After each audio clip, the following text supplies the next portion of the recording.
السلام عليكم ورحمة الله وبركاته.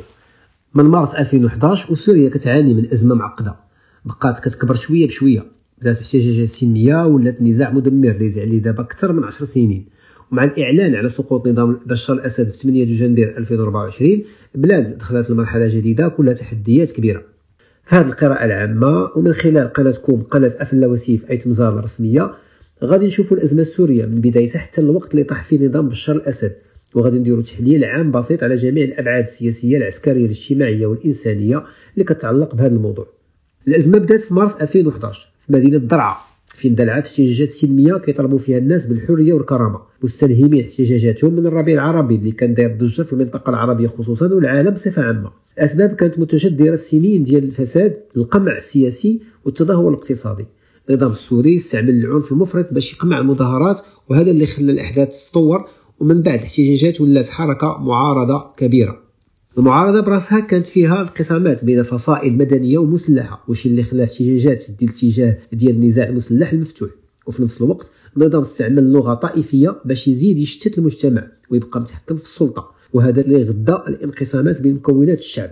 من 2012 سوريا دخلت في مرحلة ديال الصراع المسلح بشكل كامل، بلاد ولات ساحة لتدخلات دولية وإقليمية معقدة. النظام تحالف مع إيران وروسيا اللي قدموا ليه الدعم العسكري والمالي بحال الميليشيات ديال حزب الله، وروسيا زادت عليها بالتدخل العسكري المباشر في 2015، وهذا اللي قلب الكفة لصالح بشار الأسد. من الجهة الأخرى المعارضة المسلحة لقات الدعم من دول بحال تركيا، السعودية، الولايات المتحدة، ولكن الانقسامات بين الفصائل الإسلامية والعلمانية وغيرها كانت كتضعف موقفها. وظهور تنظيم داعش في 2014 زاد الوضع تعقيد، حيث الدول الغربية بقيادة أمريكا تدخلوا لمحاربة داعش. ولكن شكون هاد الثوار اللي حرروا سوريا من قبضة نظام بشار الأسد؟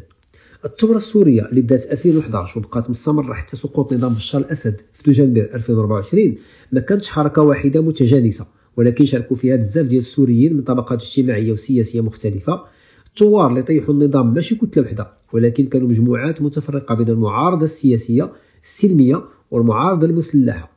ولمزيد من التوضيح، اولا هناك المعارضه السياسيه كانت فيها بزاف ديال الشخصيات والاحزاب اللي نظموا الاحتجاجات السلميه في بدايه الثوره. هاد الناس كانوا كيطالبوا بتغيير سلمي للنظام وبناء دوله ديمقراطيه كتضمن حقوق الانسان. من بين القوى البارزه كان المجلس الوطني السوري اللي فيما بعد ولا جزء من الائتلاف الوطني لقوى الثوره والمعارضه السوريه. ثانيا فصائل المعارضه المسلحه، مع القمع اللي مارسوا النظام ضد المظاهرات بزغات فصائل مسلحه باش تواجه الجيش ديال النظام، وعددها الاساسي 3 الفصائل. هناك الجيش السوري الحر الاف اس ا، اول تنظيم عسكري للثوار اللي كان فيه من شقين من الجيش النظامي ومدنيين تطوعوا باش يحاربوا النظام. ثانيا الفصائل الاسلاميه المعتدله بحال جيش الاسلام واحرار الشام اللي كانوا كيتقاتلوا مع النظام واحيانا ضد التنظيمات المتطرفه الاخرى. ثم هناك الفصائل الكرديه بحال قوات سوريا الديمقراطيه الاس دي اف اللي ركزت على مواجهه النظام وداعش، ولكن اهدافها كانت متعلقه خاصه بحكم ذاتي في المناطق الكرديه. ثالثا هناك دور الحاضنه الشعبيه والمجتمع المدني، فإلى جانب المعارضه اللي ذكرنا في الاول المعارضه يعني السياسيه ثم المسلحه، فهناك المدنيين اللي كان عندهم واحد الدور كبير في التحركات ديال النظام، انظموا مظاهرات، وفروا الدعم الانساني، واتقوا خاصه الجرائم اللي دارها النظام. وهذا الشيء خلى القضيه السوريه تلقى تعاطف كبير من المجتمع الدولي. التنوع ما بين القوى المعارضه كان في مره في قوه وفي مره في ضعف. من جهه خلاهم يقدروا يستمروا في النضال ضد النظام، ولكن من جهه اخرى وقع في بعض الاحيان تنافس وانقسامات اللي صعبت توحيد الجهود. مع ذلك هذه المكونات قدروا يزعزعوا النظام ويخلقوا الظروف اللي غادي تطيحوا في تاريخ 8 دجنبر 2024. من واحد من اكبر نتائج هذا الصراع هو الكارثه الانسانيه. اكثر من نصف مليون شخص تقتلوا و13 مليون سوري تشردوا، منهم اللي بقى داخل البلاد ومنهم اللي هرب برا. البنيه التحتيه تدمرات بزاف، والمدن الكبار بحال حلب وحمص ودمشق تخربوا جزئيا او كليا. المجتمع السوري ولا مقسوم بزاف من ناحيه الطوائف والاعراق، وهذا الشيء زاد في سياسات النظام والجماعات المسلحه. الاوضاع الاقتصاديه تدهورات بطريقه ما كانت متصوره، والليره السوريه فقدت قيمتها بزاف، بحيث ولا تحدي يومي عند الناس باش يقدروا يلقاو الحاجيات الاساسيه ديالهم. اما من ناحيه التدخلات الاقليميه والدوليه فالقوى الكبرى لعبت دور كبير في كيفاش دار الصراع. وروسيا وايران دعموا النظام باش ينضمنوا المصالح الاستراتيجيه ديالهم في المنطقه. تركيا دخلت في الصراع باش تمنع الاكراد يديروا كيان مستقل حدا حدودها. في المقابل الميريكان كانت متردده باش تدعم المعارضه بشكل كامل، وركزت غير على محاربه داعش من خلال تحالف دولي. اما الكيان الصهيوني المحتل فراه استغل الفوضى باش يضرب المواقع الايرانيه داخل سوريا، وهذا الشيء زاد عقد الوضعيه اكثر. اما الدول العربيه في مواقفها كانت متارجحه ما بين دعم المعارضه ومحاوله ايجاد حلول سياسيه. سقوط نظام بشار الأسد في 8 دجنبر 2024 كان تتويج لسلسلة طويلة ديال التحولات السياسية والاجتماعية اللي هزت أركان النظام. هذه اللحظة جات نتيجة تراكم بزاف ديال العوامل الداخلية والخارجية، ذكرنا البعض منها اللي تفاعلت على مدار السنوات اللي فاتت وهدمت البنية السلطوية اللي كان كيعتمد عليها الأسد. ويمكن لنا نلخصوا مجملا هذه الأسباب والعوامل فيما يلي. أولا، الضغوط الاقتصادية المتفاقمة. الأزمة الاقتصادية لعبت دور كبير في السقوط ديال النظام. العقوبات اللي فرضوها الدول الغربية على النظام وعلى المؤسسات الحيوية ديالو شلات الاقتصاد السوري بشكل كامل. العملة المحلية طاحت قيمتها بزاف، والحياة اليومية ما بقاوش السوريين يقدروا يتحملوها. الفقر وصل لمستويات عمرها ما كانت، والخدمات الأساسية تقريبا ما بقاوش. هذا الشيء شعل موجة جديدة ديال الاحتجاجات الشعبية اللي بينات أن الناس ما بقاوش خايفين حتى في معاقل النظام بحال دمشق واللاذقية. ثانيا، التوترات الداخلية في النظام براسو بدا يهتز من الداخل. في السنوات الاخيره بدات خلافات كبيره وسط الناس القريبين من الاسد، خصوصا ما بين الاجهزه الامنيه والقاده العسكريين اللي كانت كتدعمهم ايران وروسيا. هذه الصراعات الداخليه زادت النظام ضعف وما بقاش قادر يتعامل مع الازمات اللي كتجي وحده مور وحده. ثالثا، تراجع الدعم الروسي. روسيا كانت عامل رئيسي في صمود النظام، ولكن في واحد المرحله قررت تنقص الدعم ديالها ليه، ثم قبل ايام رفعته نهائيا. هذا القرار جاء بسبب تغيرات في الاولويات الجيوسياسيه ديالها واتفاقات سريه غالبا، خصوصا المرتبطه بالحرب ديالها مع اوكرانيا المتزامنه مع عوده ترامب للسلطه. هذا الانسحاب الجزئي ثم الكلي خلى النظام بلا سند قدام المعارضه والشعب، وهذا الشيء سرع الانهيار ديالو. رابعا، الانتفاضات الشعبيه الاخيره. الاحتجاجات الشعبيه اللي ناضت مؤخرا في مدن كبار بحال حلب دمشق كان فيها عزم كبير على التغيير. الغضب ديال الناس كان حجاب بسبب الوضعيه الاقتصاديه الكارثيه وانعدام الامل في اي اصلاح. هذه المظاهرات قدروا يكسروا الهيبه ديال الاجهزه الامنيه اللي كانت اصلا مرهقه، وهذا الشيء عطى دفعه قويه للمعارضه الداخليه باش تنتفض. خامسا، الاوضاع الاقليميه والدوليه. حتى الظروف الدوليه لعبت دور في الوصول لهذه اللحظه. الاولويات ديال الدول الكبرى تبدلات وبغات تلقى حلول سياسيه للصراع، خصوصا بعد صعود ترامب. امريكا والدول الكبرى بداو كيضغطوا على الحلفاء ديال النظام باش يلقاو بدائل سياسيه. تركيا وبعض الدول العربيه بداو ياخذوا مواقف اكثر حده ضد بقاء اسد في السلطه، وهذا الشيء زاد من الضغط على النظام. إذا بعد هذا السرد اللي ذكرنا فيه المراحل اللي مر منها النظام السوري برئاسة بشار الأسد والأسباب والعوامل الرئيسية اللي ساهمت في الانهيار ديالو، وصلنا للوقت اللي خاصنا نهضروا فيه على التحديات المستقبلية اللي كتنتظر سوريا عموما. فرغم سقوط نظام الطريق للاستقرار ديال سوريا مازال غارق في التحديات الكبيرة اللي خاصها حلول سريعة وطويلة الأمد واللي يمكن نلخصوها فيما يلي. أولا، إدارة الفراغ السياسي. غياب قيادة موحدة مشكلة كبيرة. بزاف ديال الأطراف الداخلية والخارجية كيتنافسوا على النفوذ، وما كاينش توافق بين المعارضة السياسية والمسلحة اللي كيقودها أحمد الشرع. هذا الوضع كيعني أن سوريا يمكن تصدق الفوضى جديدة أو التقسيم فعلي ما بين مناطق نفوذ مختلفة. ثانيا، إعادة الإعمار وإصلاح الاقتصاد. الحرب دمرت البنية التحتية في المدن كلها تقريبا وخلى اقتصاد ضعيف كيعتمد على المساعدات الدولية. سوريا خاصها استثمارات من مليارات باش تعود تبني المدن والشبكة ديال الكهرباء والمستشفيات والمدارس وغيرها، ولكن تحقيق هذا الشيء كيتطلب وجود حكومة شرعية ومستقرة، وهذا الشيء مازال بعيد في الأفق. ثالثا، المصالحة الوطنية وبناء الثقة. الانقسامات الطائفية والعرقية اللي تغدات من الحرب خاصها برامج وطنية باش الناس يتصالحوا مع بعضهم. خاص عدالة انتقالية تعالج المظالم ديال جميع الأطراف وتبدأ مصالحة شاملة، وراه كل شيء ممكن. والأمثلة ديال دول اللي استطاعت تجاوز الانقسامات الداخلية متعددة، خاص فقط العزيمة الحقيقية بمساندة دولية. رابعا، إدارة التدخلات الأجنبية. التدخل ديال تركيا، إيران، روسيا وحتى أمريكا باقي حاضر في الأراضي السورية، وهذا الشيء كيعقد استقرار القرار الوطني.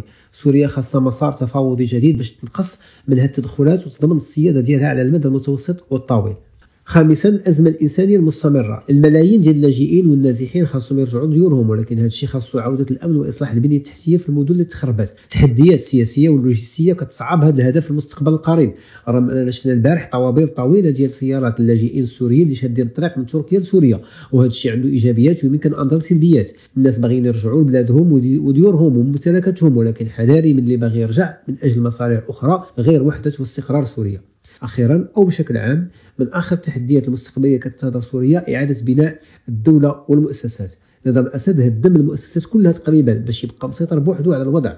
إعادة بناء مؤسسات حكومية قوية وشفافة وقادرة تخدم المواطنين غادي يكون تحدي كبير كيتطلب إرادة سياسية ودعم دولي كبير. طبعا سوريا دابا واقفة في مفترق طرق، يا إما تنجح في إعادة بناء راسها كدولة مستقرة وديمقراطية، يا إما تغرق في دوامة جديدة ديال الفوضى والصراع. تحديات كبيره، ولكن الفرصه كاينه باش تبدا صفحه جديده اذا تضافرت الجهود ديال السوريين والمجتمع الدولي. طبعا في هذا الاطار ديال المجتمع الدولي، شنو موقف الكيان الصهيوني المحتل من اللي كيطرا في سوريا؟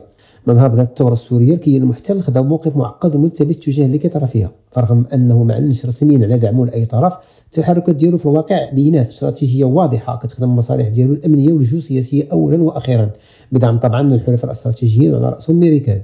فنظريا ما يمكنش نقولوا ان الكيان المحتل كان حليف للنظام السوري، ولكن في نفس الوقت كان مستافد بزاف من الاستقرار ديالو لعقود، حيث بقى محافظ على حاله لا حرب ولا سلم معاه من بعد حرب اكتوبر 1973. سقوط نظام كيدير ليه القلق من الفراغ في السلطه اللي ممكن تملأها فصائل اللي كيعتبرها تهديد مباشر ليه، بحال الجماعات الاسلاميه المتطرفه او الميليشيات الايرانيه. فمع اندلاع الحرب الاهليه الكيان المحتل زاد من الهجمات الجويه ديالو على الاراضي السوريه. هذه الهجمات كانت كتستهدف اساسا المواقع الايرانيه وميليشيات حزب الله. الهدف كان هو منع ايران من تعزيز الحضور العسكري ديالها في سوريا، حيث كان كيخاف تستعملها كقاعده لتهديد الامن ديال الكيان الصهيوني. ورغم ان بعض التقارير بينت ان الكيان المحتل قدم دعم محدود لبعض الفصائل المعارضه، خصوصا اللي كتنشط قريب من الجولان المحتل.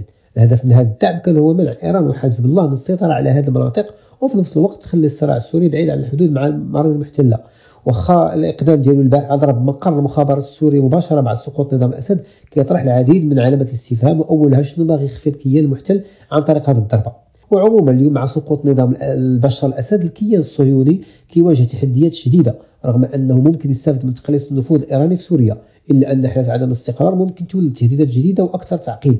وعلى هذا الحساب من المتوقع يبقى الكيان المحتل كيراقب الوضع مزيان، مع تعزيز التواجد العسكري ديالو في الحدود الشماليه وفرض خطوط حمراء على اي تهديد مباشر للامن ديالو. لذلك ففي المستقبل القريب ربما ممكن الكيان المحتل يضطر يعتمد على استراتيجيه مرنه للتعامل مع النظام السوري الجديد، الا بين الاستعداد ديالو باش يقلص النفوذ الايراني ويضمن الاستقرار في الحدود. في نفس الوقت غادي يبقى كيحاول يضمن ان سوريا ديال المستقبل تكون خاليه من اي تهديد عسكري محتمل له، سواء من ايران او فصائل مسلحه. وبالنظر للتطورات الاخيره فنتنياهو امر الجيش الصهيوني المحتل باش يضم المنطقه العازله اللي قريبه من الجولان السوري المحتل. هذا القرار كيعبر على القلق ديال الكيان المحتل من التوترات السوريه وامكانيه زياده الاضطرابات في المنطقه، اكثر ما كيبين استغلال الوضع للراهن باش يحتل اراضي جديده. داكشي علاش فهو يحاول يقوي الاجراءات ديالو لحمايه الحدود الشماليه، خصوصا مع نهايه عهد بشار الاسد. وبعيدا عن القراءه للصراع السوري دوليا، اجي بعدا نعرفوا كمغاربه دور نظام الاسد في دعم ميليشيات البوليزاريو وتاثيراته على العلاقات مع المغرب. من بين الاسباب المثيره للجدل اللي دارها النظام السوري بقياده بشار الاسد طوال عقود كانت هي الدعم اللي عطاه للميليشيات الانتصاريه ديال جبهه البوليزاريو. هذه الخطوه المغرب كيشوفها تهديد مباشر للوحده الترابيه ديالو واستقراره الوطني. هذا الدعم تنوع ما بين دعم سياسي ودبلوماسي، وحتى تدريب بعض عناصر البوليزاريو في الاراضي السوريه في فترات معينه. واكبر دليل على هذا الشيء هو الاعلان اللي تم قبل ايام من طرف المعارضه السوريه المسلحه اللي اعلنت على اعتقال اكثر من 500 فرد، وتضربت الانباء على انهم من البوليزاريو او من عناصر من الجيش الجزائري اللي كانوا كيحاربوا مع نظام بشار الاسد، وبالطبع تحت القياده الايرانيه. ايديولوجيا فيما يخص دعم نظام بشار الاسد للانفصاليه البوليزاريو، الدعم كان مرتبط بالتحالفات ديال النظام السوري مع قوى اقليميه ودوليه ضد المغرب، وعلى راسها الجزائر الحليفه ايران اللي هي الحليف الاساسي للبوليزاريو. النظام السوري كان كيوظف هذه القضيه كورقه ضغط في استراتيجيات اقليميه اللي ما عندهاش علاقه بمصالح الشعب السوري، ولكن خدمات مصالح النظام الضيقه ومحاوله توسيع نفوذه. ولكن هذه السياسه ما كانتش بلا عواقب. العلاقات بين المغرب وسوريا كانت ديما متوتره بسببها. المغرب اللي كان ديما كيعبر عن تضامنه مع الشعب السوري في ازمات بما فيها موقفه الرافض للتدخلات الخارجيه في سوريا، لقى راسه في مواجهه نظام كيضرب مصالحه الوطنيه. هذا التناقض ضعف فرص التعاون الحقيقي بين البلدين واثر بزاف على العلاقات الثنائيه. مع ذلك المغرب بقى محافظ على موقف ديالو الداعم للشعب السوري، حيث كيشوف ان الشعب ما عندوش علاقه بسياسه النظام. المغرب كان من الدول العربيه الاولى اللي تدعات لانهاء معاناه السوريين وتوفير حل سياسي للازمه، بل انه فتح الباب ديالو امام اللاجئين السوريين في الوقت اللي استمر فيه النظام السوري في سياسات عدائيه تجاه المصالح المغربيه. واليوم مع سقوط نظام الاسد كاينه فرصه حقيقيه باش العلاقات بين المغرب وسوريا تبنى على اسس جديده اللي كتعتمد على احترام متبادل للمصالح الوطنيه والسياديه. لذلك اولا خاص النظام الجديد يراجع السياسات ديال الماضي اللي اثرت على العلاقات مع المغرب، وخاص يوقف اي دعم للبوليزاريو سواء كان سياسي او لوجستي. هذه الخطوه غادي تكون اشاره قويه لاعاده بناء الثقه بين البلدين. ثانيا خاص سوريا المستقبليه تخدم على الرجوع للدور ديالها العربي الموحد بعيد على السياسات اللي كتغذي الانقسامات او كتدعم الحركات الانفصاليه. دور سوريا كدولة عربية خاص يكون هو دعم الاستقرار والوحدة في المنطقة العربية عموما. ثالثا ممكن النظام السوري الجديد يستفد من التجربة المغربية في حل النزاعات الداخلية، خصوصا من خلال مبادرات الحكم الذاتي والتنمية الشاملة. هذا النموذج ممكن يكون ملهم لسوريا في بناء وحدة داخلية اللي كتحقق تطلعات جميع المكونات ديالها. في النهاية الأمل كيبقى أن سقوط نظام الأسد يكون بداية لعلاقة جديدة بين المغرب وسوريا، علاقة اللي كتسعى لتحقيق استقرار وتنمية مشتركة ماشي غير في البلدين ولكن في المنطقة العربية كلها. المغرب بحال ديما غادي يبقى كيدعم الشعب السوري الشقيق تطلعاته نحو السلام والكرامة، وكيتمنى شراكة مستقبلية اللي كتخدم مصالح الشعبين. وأخيرا وقبل الختام لازم نجاوبوا على سؤال مهم: شكون هو أحمد الشرع اللي يعتبر مهندس هذه الثورة اللي حررت سوريا من نظام بشار الأسد الديكتاتوري؟ أحمد الشرع المعروف حتى باسم أبو محمد الجولاني، واليوم معروف بزاف كرئيس المعارضة السورية المسلحة اللي قدرت تسقط نظام بشار الأسد، ولا واحد من أبرز القادة العسكريين والسياسيين ديال الثورة السورية. الشرع من مواليد 1982 من عائلة سورية متوسطة الحال، كبر في واحد الحي راقي في دمشق وما تعرضش في طفولته للقمع من طرف النظام السوري، ولكن هذا الشيء ما منعوش أنه يطور تفكيره السياسي والجهادي، ولا واحد من القادة البارزين ديال الفصائل المسلحة في سوريا. في الأول بدا الشرع في صفوف جبهة النصرة اللي كانت تابعة لتنظيم القاعدة، ولكن مع الوقت تطورات المسيرة السياسية والدينية ديالو بشكل كبير باش تواكب التغييرات اللي كاينة في الوضع العسكري والسياسي في سوريا. اليوم أحمد الشرع ولا لاعب أساسي في المرحلة الجديدة اللي كتستعد لها سوريا بعد سقوط بشار الأسد، وهذا الشيء بان بكل وضوح من خلال الخطاب اللي لقاه بعد سقوط نظام الأسد في المسجد الأموي. التوجهات الدينية والسياسية ديالو تأثرت بزاف بالبيئة اللي تربى فيها، خصوصا مع انتشار الفكر الجهادي في مرحلة ما بعد الغزو الأمريكي للعراق. في الأول التحق بتنظيم القاعدة في العراق، ومن بعد رجع لسوريا في 2011 وأسس جبهة النصرة لأهل الشام اللي كانت تابعة لتنظيم القاعدة، ولكن في 2016 انفصلت الجبهة على القاعدة ولات سميتها هيئة تحرير الشام. ورغم أن الجولاني أعلن في مرحلة لاحقة أنه تبرأ من التنظيمات الجهادية العالمية، التوجهات ديالو قاد كتبين أنه باقي محافظ على الفكر الجهادي ديالو. الجولاني أو أحمد الشرع ماشي غير قائد عسكري، ولكن حتى شخصية اللي عندها تأثير فكري كبير على المقاتلين في سوريا. عنده رؤية لتأسيس دولة إسلامية في سوريا، وهذا الشيء بان من خلال محاولته باش يفرض السيطرة ديالو على إدلب ومناطق شمال سوريا، واللي تأكد نسبيا من خلال أول خطاب ليه بعد سقوط النظام. هذا الشيء اللي كيخليه واحد من الشخصيات المهمة اللي شكلت مسار الثورة السورية في السنوات الأخيرة. فضوء الأحداث الأخيرة كيتشاف أحمد الشرع كواحد من القادة اللي لعبوا دور كبير في إسقاط النظام السوري من خلال قيادة بزاف ديال الفصائل المعارضة اللي حققت انتصارات استراتيجية على الأرض. اليوم اسمه ولا رمز ديال الثوار، والإعلام كيشير ليه كرئيس المعارضة السورية المسلحة اللي نجحت في إطاحة بنظام بشار الأسد. هذه الشخصية العسكرية والسياسية القوية كتستعد باش تلعب دور محوري في إعادة تشكيل المشهد السوري. التوجهات السياسية ديال أحمد الشرع كتمحور حول إيديولوجية إسلامية معتدلة إلى حد ما، مع التشديد على ضرورة بناء دولة ذات السيادة اللي كتضمن حرية الشعب السوري بعيدا عن أي ديكتاتورية. وفي هذا السياق الشرع كيعبر على قلق كبير تجاه التدخلات الأجنبية اللي ممكن تهدد استقلال سوريا وتضعف الآمال ديال الشعب في بناء استقرار مستدام. ولازم نفتحوا قوس ونذكروا بأن حملة تحرير سوريا من طرف المعارضة السورية المسلحة بقيادة الجولاني راه بدات أكثر من عام ونص هذه، ولكن التطورات في الأراضي المحتلة واندلاع طوفان الأقصى في 7 أكتوبر 2023 أخرها التحول في سوريا، لأن الأولويات الجيوسياسية ديال الأنظمة الدولية تغيرات العوامل والأسباب اللي كتعرفوها جميع. واليوم مع انهيار نظام الأسد الشرع غادي يواجه تحديات كبيرة، خصوصا مع التنوع الكبير ديال الطوائف والمجموعات الإثنية اللي كاينة في سوريا. في بلاد فيها الأغلبية السنية، ولكن حتى أقليات بحال العلويين، الدروز، المسيحيين، الأكراد، وكل طائفة عندها تطلعاتها الخاصة واللي ممكن تخلق صعوبات في المستقبل لأنها ما كتوافقش مع فكر أحمد الشرع. وبالإضافة لهذا الشيء فصائل المعارضة باقيين ما محريش بشكل كامل، وهذا الشيء كيزيد من تعقيد مهمة بناء دولة جديدة اللي ترضي جميع الأطراف. التنوع الطائفي والإثني كيشكل تحدي كبير للشرع، حيث خاصو يبني توافقات سياسية لتوازن بين المصالح المختلفة وتضمن استقرار البلاد. إضافة لهذه التحديات الداخلية الشرع مرشح يكون عنده دور كبير في المرحلة الانتقالية، حيث غادي خصو يواجه الانقسامات الطائفية ويوحد القوى الوطنية باش يبني مستقبل سياسي مستدام. الوضع كيتطلب منه مواقف سياسية معتدلة تجمع بين التنوع والوحدة الوطنية. وإلى جانب التحديات الداخلية أحمد الشرع غادي يكون شخصية أساسية في رسم معالم المستقبل ديال سوريا بعد الأسد، حيث غادي خصو يتعامل مع الضغط الداخلي والخارجي باش يحقق التوازن بين مطالب مختلف الأطراف الداخلية والخارجية ويحدد الهوية الجديدة لسوريا. ختاما، مع سقوط نظام بشار الأسد سوريا ودعت واحد الفصل طويل ديال الاستبداد والنزاعات الدموية، ولكن في نفس الوقت دخلات في مرحلة حساسة عامرة بالتحديات والمخاطر. سقوط نظام ما كيعنيش نهاية الأزمة السورية، ولكن هو نقطة تحول تاريخية اللي كتفتح الباب قدام إعادة بناء الدول والمجتمع. النجاح في التحول كيتطلب قدرة على تجاوز إرث الحرب والانقسامات والتعامل مع التحديات السياسية والاجتماعية والاقتصادية بروح من الوحدة والإصرار. بناء سوريا جديدة خاص يبدأ باستعادة الثقة بين مكونات المجتمع السوري. المصالحة الوطنية ماشي اختيار ولكن ضرورة باش تبنيو مستقبل مستقر وآمن. خاص الأولوية تعطى لبرامج العدالة الانتقالية اللي كتعالج المظالم ديال الماضي وتبني أسس احترام حقوق الإنسان وسيادة القانون. وفي نفس الوقت الشعب السوري محتاج دعم دولي حقيقي اللي ما يكونش مشروط. تحقيق الاستقرار على المدى الطويل كيطلب التزام عالمي باش يقدموا مساعدات إنسانية واقتصادية بدون استغلال الأزمة لتحقيق مصالح سياسية ضيقة. المجتمع الدولي خاصو حتى هو يضغط على القوى الإقليمية باش يقلوا من التدخلات ديالهم في الشأن السوري ويخليو السوريين يقرروا المصير ديالهم بوحدهم. ورغم كل هذه التحديات الأمل باقي حاضر. الشعب السوري اللي ورى قدرة كبيرة على الصمود طوال سنوات الحرب عنده الإمكانيات باش يعيد بناء بلاده إلى توفرت له الفرصة. مستقبل سوريا كيعتمد على الإرادة ديال ولادها في تجاوز جراح الماضي والعمل مع بعضهم لبناء دولة اللي تحترم التنوع وكتحتضن الجميع بلا تمييز.